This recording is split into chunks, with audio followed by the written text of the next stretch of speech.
In this chapter, we'll be looking at selecting and using protective equipment in sports. Safety standards are put in place to prevent injury with helmets, chest protectors, etc. Many injuries are prevented or the severity of injury is decreased due to protective equipment's ability to lessen the force of the object and or allow the force to be dispersed throughout the equipment. NACSE, or the National Operating Committee on Standards for Athletic Equipment, NCAA, NFL, the National Federation of State High School Association, USA Football, and the United States Department of Defense Education all require sports to meet the NACSE standards. So NACSE is separate from the warranty labels on a helmet. NACSE indicates that the helmets met the requirements when they were manufactured or when they're reconditioned. NACSE will recommend a specific time period before the equipment is recertified. The recertification is done through NARA, or the National Athletic Equipment Recertification Association. Both NARA and NACSE set their recommendations for the time period that an equipment has before recertification is needed. For instance, football and hockey helmets need to be recertified every 10 years. These are not the only organizations that set standards for different equipment. NACSE is very big for football helmets, but other types of protective equipment are standardized by other organizations as well. All right, legal concerns. So understand that a manufacturer must foresee all uses and misuses and warn users against the potential risks inherent in equipment misuse. This is to help minimize injury due to the defect or inadequacy from the manufacturer. Now, if injury happens just because of a defect, then it is the manufacturer that is held liable. However, once the equipment is modified for any sort of reason, then the modifier becomes liable for any injury or damage. There are different types of helmets that have different padding inside that are all based on concussion research to help decrease the likelihood of a concussion or mild traumatic brain injury. There is an interesting type of helmet, for instance, called Visus, that is becoming more popular in football because it has a full padding throughout the helmet, not different pads that are adjustable. This helps the helmet to spread the force of a hit throughout the entire helmet, decreasing the severity of injury or preventing it altogether. These are very different from the helmets that have the removable pads and that are specific to each part of the helmet. There's a video that I have included in this week's supplemental material that shows what these Visus helmets are doing. Now, understand that wearing a helmet is the most protective force against concussions. They must be certified, but obviously concussions happen, and so they are not fail-safe, and understand that injury still occurs, even when things are followed to protocol. So each helmet needs to have a visible exterior warning label. Companies will have different labels depending on the sport, and there are different companies that produce helmets based on sport as well. For instance, Riddell and Schutt are the most popular companies that manufacture football helmets, whereas Easton and Rawlings are two popular manufacturers for baseball helmets.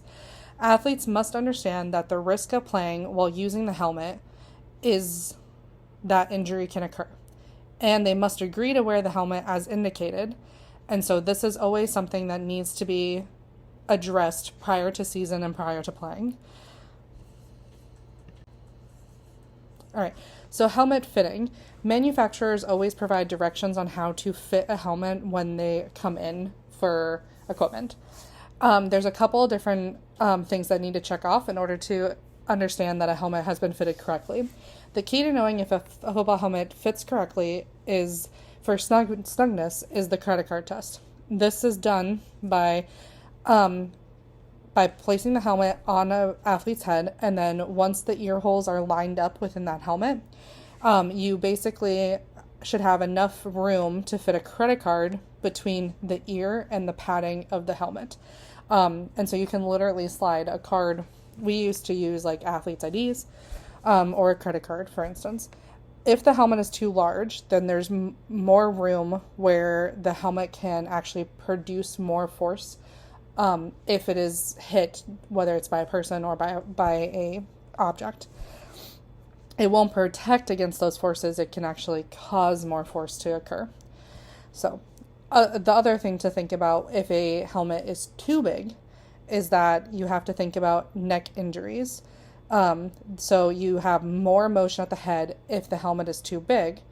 And then if the helmet is too tight, then we can run into problems if the helmet is needed to be taken off, and it can't be. Ice hockey helmets are a little bit different. They still undergo very similar extensive testing.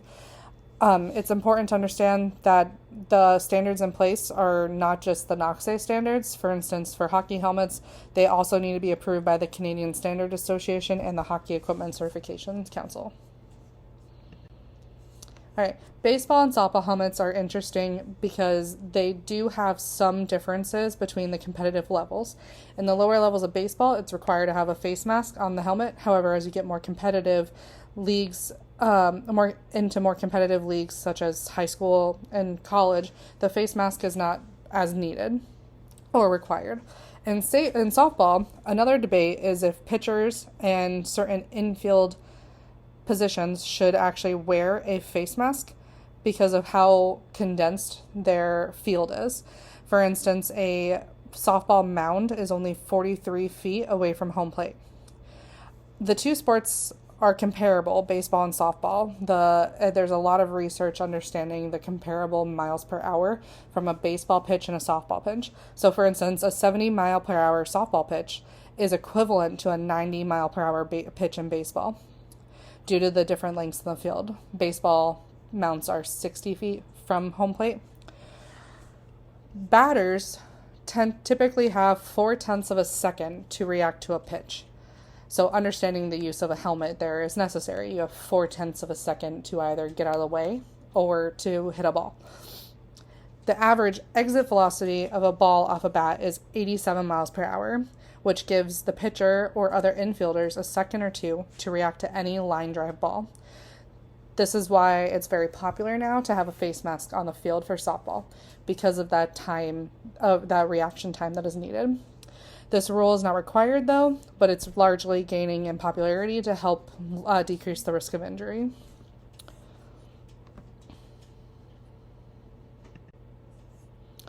All right, so mouth guards. Mouth guards should be fit to each athlete's mouth. It is probably one of the hardest protective equipment for athletic trainers because they are constantly being modified. Most athletes do not wear them correctly, as they will cut off the mouth guard so it doesn't cover their molars, which decreases its ability to absorb the shock from the chin blow, or they will simply forget to put it in their mouth in between plays, because they often spit it out in that time frame and then they forget to put it back in as the play continues on. So trunk and thorax protection. This is mostly in football, hockey, lacrosse, etc. So there's a couple of different sports that wear these. It must protect like regions that are normally exposed to the impact of forces. This includes external genitalia, bony protuberances, shoulders, ribs, and the spine. There are different types of shoulder pads depending on the sport and depending on the position. So hockey pads look different than football pads, and football pads look different than lacrosse padding. In football, for instance, we have two types. We have the cantilevered, which are worn by linemen and running backs because they are meant to take more blocks and tackling. They're bulkier in nature, so they're able to diffuse more of that force. Whereas QBs and receivers need more of a range of motion to perform their position, and so their shoulder pads have less padding, which is what we call non-cantilevered. All right, so football shoulder pads fitting. So you normally have to take the width of the shoulders that have to be measured. And so it should basically cover from the tip of the humerus to tip of the humerus, but it needs to follow the natural curvature of your shoulders and your neck. I have included a video on how to properly fit shoulder pads for football players. Some of the biggest anatomical points that should be covered are the deltoids. There's actually there's a pad in the shoulder pad that is called the deltoid pad, and that's the lowest pad on the shoulder. It needs to cover the deltoid fully on both sides, and then the shoulder pads also need to come down and cover the xiphoid process of the sternum.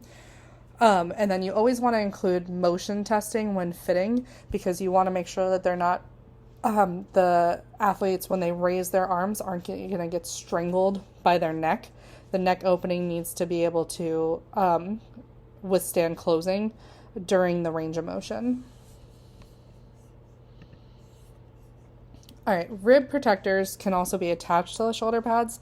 You can also order a rib protector for athletic trainers in the event of a rib injury. And then hip and buttock protection is required for other sports as well, such as boxing, snow skiers, equestrians, jockeys, and water skiers. You also see this in hockey players. This can protect against pelvic injuries, hip dislocations, fractures, etc. All right, so footwear, shoe fitting. So this is regardless of if you wear cleats or if you're wearing sneakers, etc. You always want to fit your shoe at the end of the day, because your feet naturally swell throughout the day, meaning that they're going to be at their largest at the end. The playing surfaces also need to be considered when choosing shoes or cleats.